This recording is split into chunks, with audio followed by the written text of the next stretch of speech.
All right, back to the offer. Add new offer. What would you like to call it?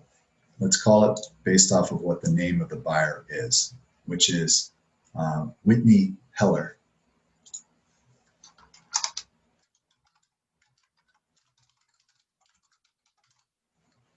Create the offer. Offer date is actually the date here. Whenever you're doing dates, always do the date of the contract, not the date of the counter. So 11/9. The close date is 12/21 on this. Double check that that's not changed on the counter. Wasn't changed. So 12/21 is the close date. We go to parties. Buyer's name. You can get that off of either one. Benjamin Whitney.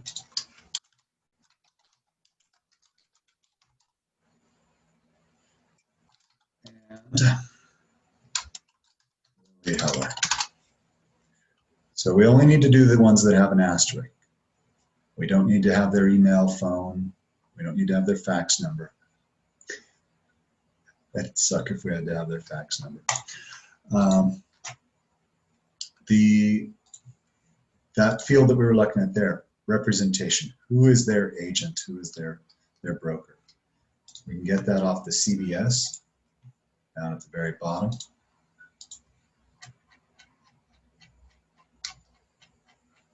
Oh, I don't have to do this. I can actually type in 20 and go to page 20. Okay, Weston LPs.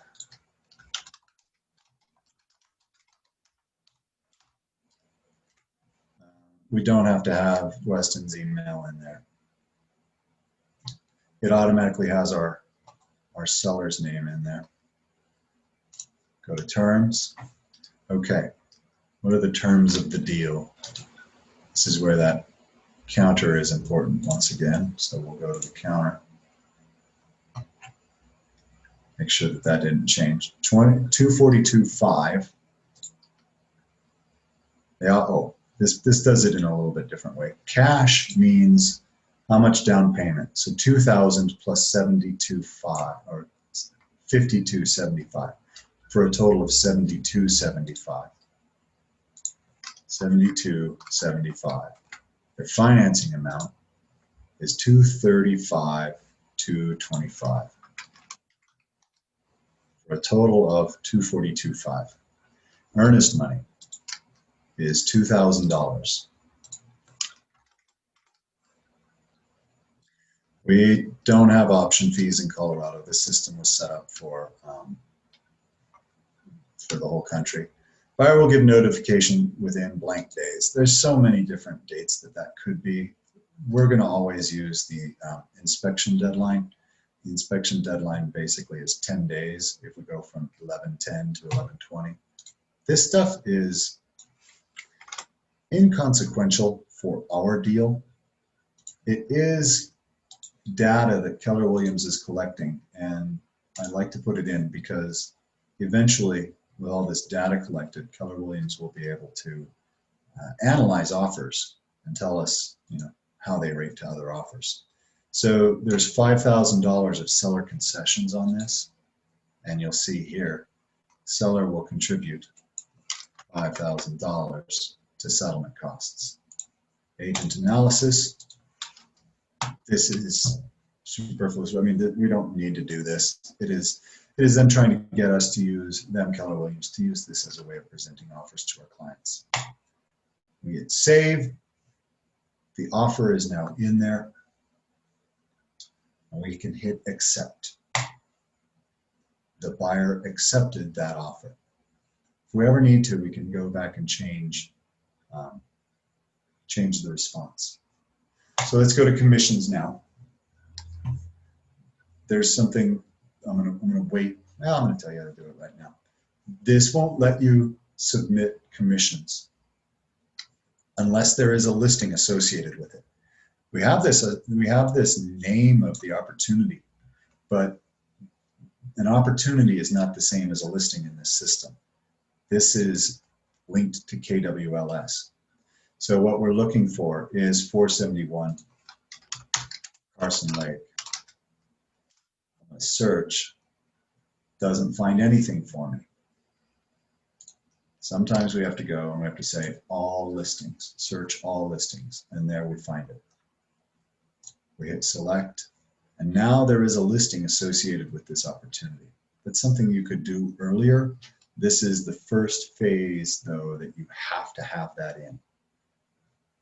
So we see red there. That's telling us we need to put a contract date in here. So we can put a contract date. We actually went under contract on the 11th. We know that by looking at the counter proposal. Actually, that contract date should be not the date that it was mutually executed, but that should be this 11/9 actually. So we're going to change that back to 11/9. There we go. Proposed close date. It is 1 unit. The commission rate is 2.5. The way we find that to make sure, because those rates do change depending on who the client is, where the property is, what the property is. We go to the exclusive right to sell, which is the listing agreement. We go down to section 7.1.1. We see a total commission of 5%. I'm paying out 2.5% to anybody who brings a buyer. That leaves 2.5% for me, the listing agent. And we have 2.5% in there. This commission is calculated from that purchase price times 2.5%. I'm going to save changes. So all of that looks good. Okay. Now we get down to a more complicated part of this, and that is the calculation of the commission and what Keller Williams gets and what gets deducted out of the $6,000. So I'm going to hit edit agent payment, and that's going to bring up this window, which I can edit everything out of. When we have a group, there will be, this is because I can add agents to this if I'm co-listing with anybody. Right now, we want that to be agent name Travis Cox. Okay, that commission, we saw how that was calculated. I am capped on my associate royalty right now. My associate royalty anniversary period is March 1st.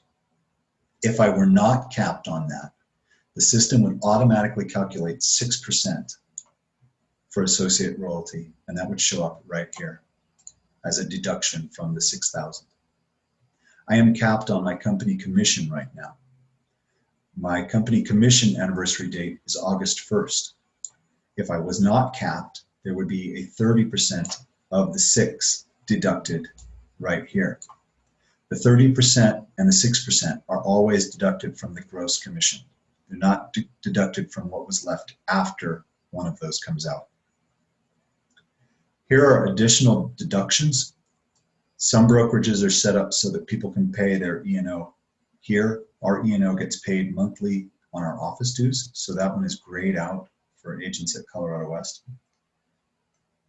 These are deductions for KW Cares, KW Kids Can, and Bold. KW Cares is a charity that we have. Most all of the money stays locally in Grand Junction, Glenwood, or Montrose, and it is funded by agents. KW Kids Can is a program that teaches kids about goal setting. It's a really neat program. It also, though, has a fee. I typically don't donate to that. I donate to KW Cares. And Bold is a class that you can donate to a scholarship to let some other agent get a scholarship. I typically donate to KW Cares, and I donate $10 out of every listing to KW Cares. Right now, I am capped. So what that means is that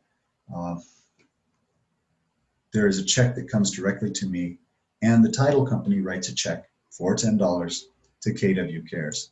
I've decided to avoid that $10 check to be printed. So on this one, I'm going to have $100 come out, and we'll just count it for the next 10 listings. That said, when you do this, after this point, it'll be 0. We'll put 0 in there. That way the title company doesn't have to write 2 checks. If we were going to do, if we had a referral fee, we would do it out of here. If it's a referral, which is the most common deduction that you'll see on my commissions. If we had an outside referral, we would do extra payment options, add item. We would add a referral, outside referral. We would put the referral percentage, which is typically 25%. We would have to enter the tax ID of that and their brokerage and agent name. That should all come off of the referral form. And we would hit add. Yeah, it's not gonna let us do this fake stuff. That's okay. We would say add, and it would be a new line item.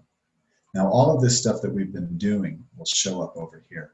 So if we hit save changes now, I'm gonna double check because I was doing some funny stuff. Yeah. With save changes, the summary changes here. For some reason, it did 99.99. I don't know why, and I'm not really going to get worried about it. And it shows the net right there. We then say submit. Boink. Your commission is under review by your MCA. And that, well, let me cover this though too. These wheels, these graphs here, show how much I've paid in royalty and how much I've paid in company dollar. On my anniversary date, these will reset. On the anniversary for the March 1 and August 1, these will reset. And so you'll know if there's royalty coming out of it or not.